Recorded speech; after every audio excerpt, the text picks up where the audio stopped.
This is a rumor that has been circulating online for a long time.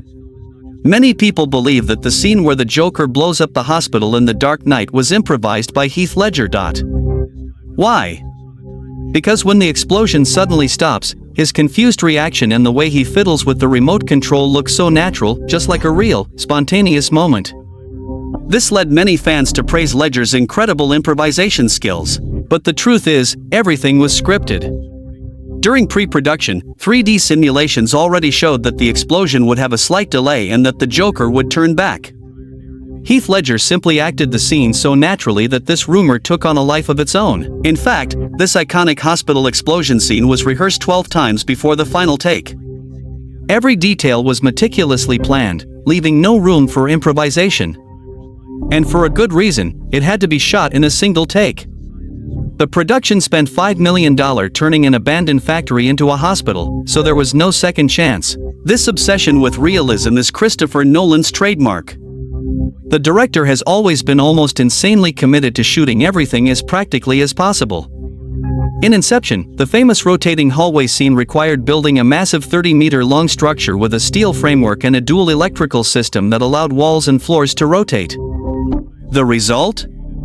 Ultra-smooth and realistic action sequences. In Interstellar, the four-dimensional Tesseract scene looks like pure CGI. But surprisingly, it was actually built as a real, physical set. Everything was designed and assembled to create that mind-bending illusion. And then there's Tenet. Remember that plane crashing into a building? It wasn't a miniature or CGI trick. The production bought a real Boeing 747 and actually blew it up. So, when Nolan announced Oppenheimer, everyone wondered just how far he would go to depict a nuclear explosion. Would he really detonate an atomic bomb? Of course not. But he did find a way to simulate a nuclear blast using real-life effects. By creating large-scale models, using forced perspective, and adding real elements like aluminum and magnesium particles, he managed to replicate an explosion so terrifyingly real that it was captured in 65mm for maximum visual impact. On the big screen, the effect is stunning. That overwhelming sense of dread and tension?